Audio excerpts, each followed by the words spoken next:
बाबू आप लोग बढ़िया से हैं। देखिए ये जो नया बैच है वो सारे बैच आप जान लीजिए कि आप लोग सभी लोग 1857 वगैरह इस सब की क्रांति जो है आप लोगों ने पढ़ लिया और बहुत अच्छे से सभी चीजों को आपने समाप्त कर दिया। क्या जी सही बोले कि गलत बोले? तो अब हम लोग हिस्ट्री के अब नए क्लास में हम ना हम लोग अब पहुंच चुके थे 1857 की क्रांति के बाद की जो घटना है। तो अब आ गए थे गांधी जी का जन्म 1869 में होने जा रहा है कि नहीं? तो अब हम लोग गांधी जी की बातों को अध्ययन करेंगे। किन की बातों को अध्ययन करेंगे? गांधी जी। इनको पहचानते हैं कौन है से? कौन है ये? गांधी जी हैं। तो अब गांधी जी का चैप्टर अब आप लोगों को शुरू होगा और गांधी जी को हमेशा अपने साथ रखिए। गांधी जी से प्रेम अगर कीजिएगा तो दुनिया खरीदने की ताकत आप में मिल जाएगी, क्योंकि कोई ऐसा नोट है भारत में जिस पर गांधी जी ना हो, है कि नहीं? और नोट जिसमें गांधी जी खुदे बैठे हुए हैं तो गांधी जी से आप नफरत करिए नहीं सकते हैं, क्योंकि उतना प्यारा चीज है कि उससे हर चीजें खरीदा जा सकता है कि नहीं? इसलिए गांधी जी को हम लोग बहुत मानते हैं, दिल से मानते हैं। इनसे नफरत करने की जरूरत नहीं है। नफरत वे लोग करते हैं जो गांधी जी को बहुत अच्छे से नहीं पढ़े हैं। और हमको विश्वास है कि अगर मेरे क्लास को बढ़िया से पढ़ लिया जाए तो आपके अंदर में गांधी जी के लिए बहुत मैंने प्रेम उभर जाएगा और आप बढ़िया से समझ पाएंगे कि गांधी जी की जो विचारधारा थी, भारतीय इतिहास में ऐसी विचारधारा है ना जिसको लेकर के गांधी जी ने जब आगे बढ़ा तो अपने सत्य और अहिंसा के बल पर, सत्य और अहिंसा के बल पर, अहिंसा जिसमें कोई लड़ाई झगड़ा करने की जरूरत नहीं थी, है कि नहीं? है ना? सत्य और अहिंसा के बदौलत भारत इतने बड़े मुल्क को जो अंग्रेजों ने कब्जा कर लिया था उसको मुक्त कराने का काम किया। ऐसे शख्स थे हमारे गांधी जी, है कि नहीं? हाँ बजा सकते हैं गांधी जी। चलिए इसको लगाइए, थोड़ा सा सीधा बैठ जाइए। गांधी जी की जो विचारधारा थी वह विचारधारा हम सभी लोग जानेंगे। कैसे एक सरल स्वभाव का व्यक्ति पूरे भारत में, और समझ लीजिए ना कि इनके व्यक्तित्व की बात अगर हम करें तो लंदन में भी, ब्रिटेन जो देश है लंदन जिसकी राजधानी है, वहां भी समझ लीजिए कि स्टेचू बना हुआ है महात्मा गांधी जी का, है कि नहीं? और ये एक ऐसे व्यक्तित्व के धनी हैं, नाम के धनी। इस व्यक्ति की छवि इतना आकर्षित करती है, इनकी विचारधारा इतनी आकर्षित करती है कि समझ लीजिए कि लंदन जैसे जगह में भारतीय मुल्क के अगर किसी भी नेता का अगर वहां पर प्रतिमा बनी है तो वह सिर्फ एक व्यक्ति है जिनका नाम क्या है? महात्मा गांधी। क्यों नोट पर ये छपे रहते हैं? राष्ट्रपिता इनको कहा था सुभाष चंद्र बोस ने, है ना, कि आप बिल्कुल उस पिता की तरह इस राष्ट्र को संभालने का काम किया है। जिस तरह से एक पिता अपने बच्चे को संभालने के लिए अपना जान न्यौछावर कर देता है, ठीक उसी प्रकार से आपने इस राष्ट्र को अपने बेटे की तरह पालने का काम किया है। आप जो है पिता तुल्य हैं। और सुभाष चंद्र बोस ने राष्ट्रपिता कह करके इनको क्या किया था? संबोधित किया था। अब आप समझ सकते हैं कि गांधी जी भारत में आए कब? गांधी जी भारत में आए कब? तो यह आपको बहुत अच्छे से जानकारी होनी चाहिए कि गांधी जी का आगमन भारत में 1915 ईस्वी में हुआ था। तो और भारत आजाद कब हुआ? 1947 में। ये मरे कब? 30 जनवरी 1948 को। ये बातें तो आप लोगों को पता है। तो क्यों न हम भारत आने से पूर्व की बातें गांधी जी की सबसे पहले जान ले। इनका पूरा परिचय के साथ हम आगे बढ़े तो कोई दिक्कत है क्या?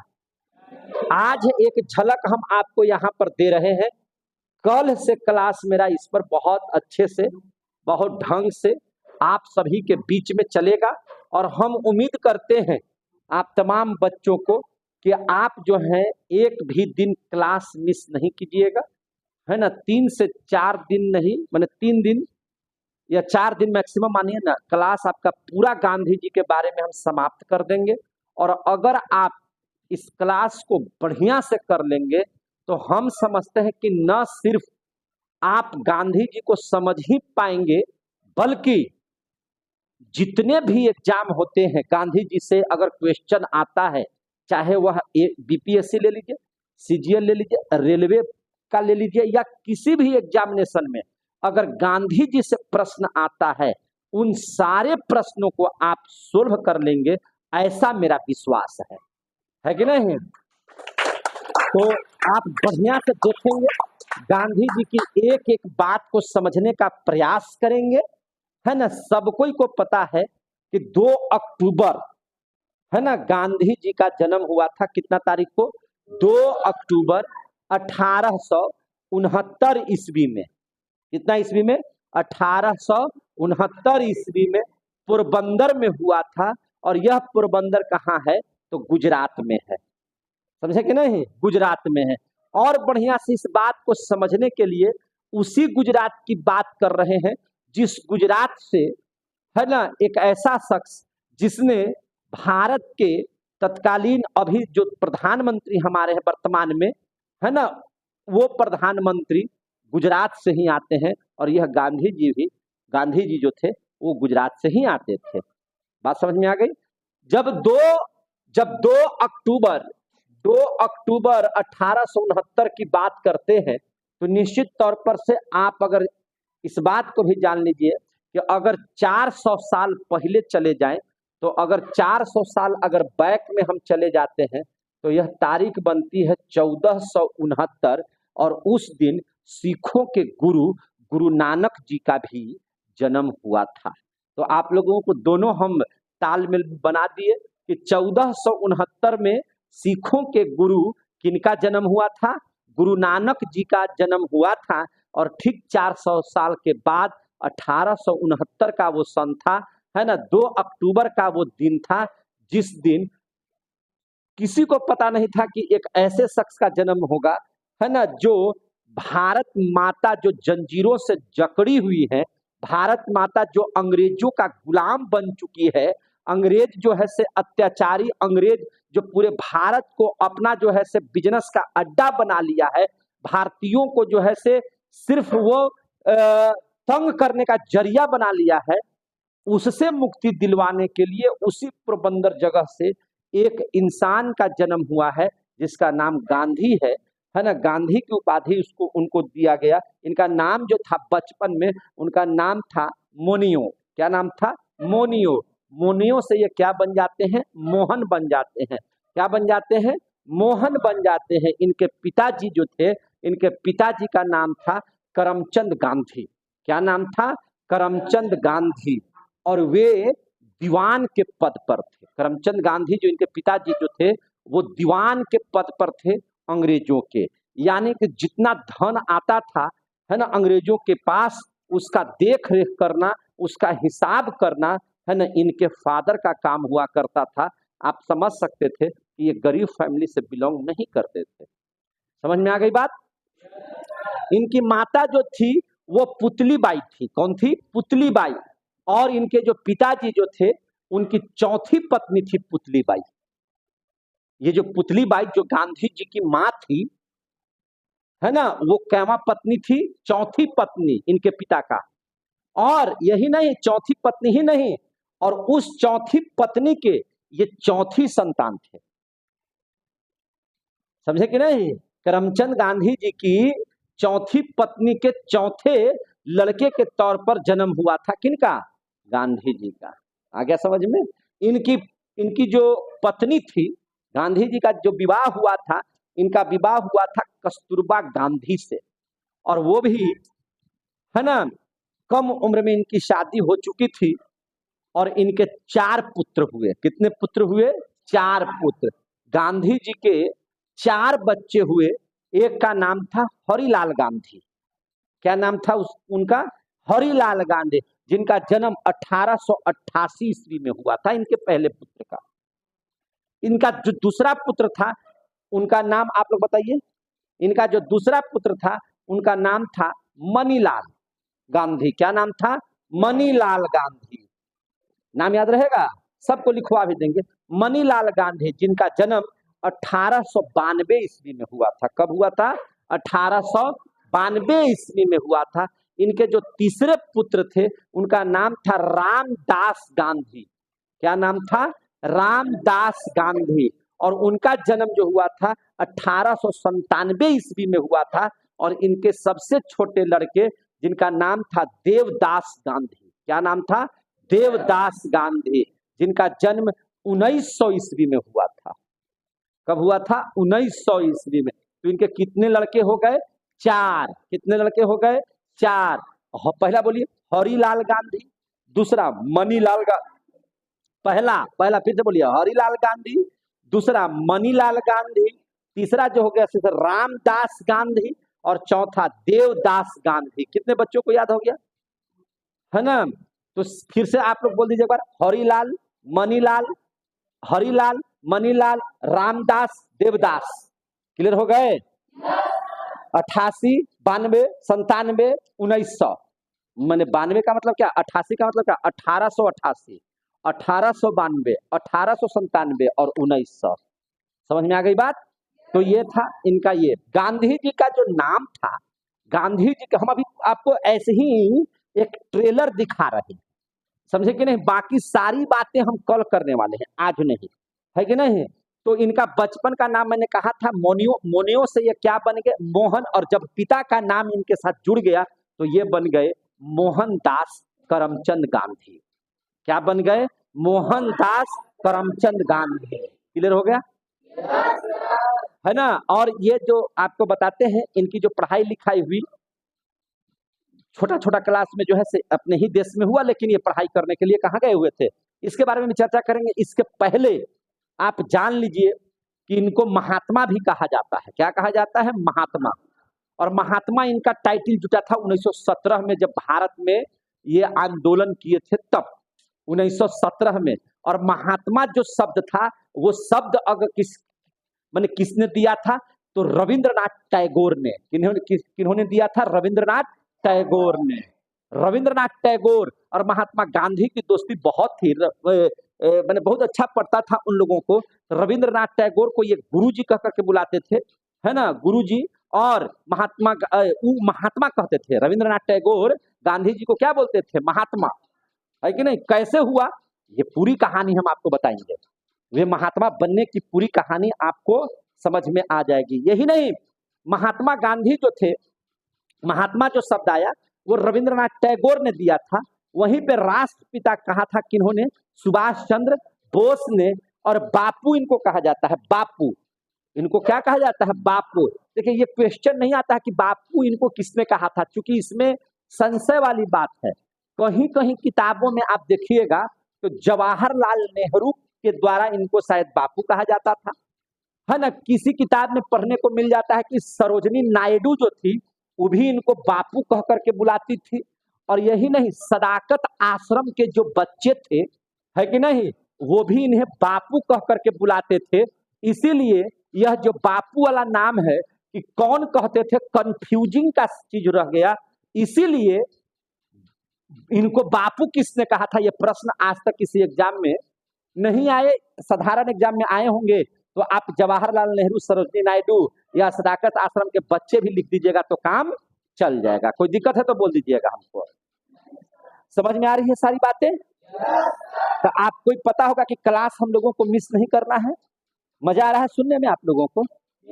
इसके बाद देखिए, न सिर्फ इनको बापू कहा जाता था, बल्कि अर्धनग्न फकीर भी इनको कहा गया। और अर्धनग्न फकीर इनको किसने कहा? अर्धनग्न फकीर।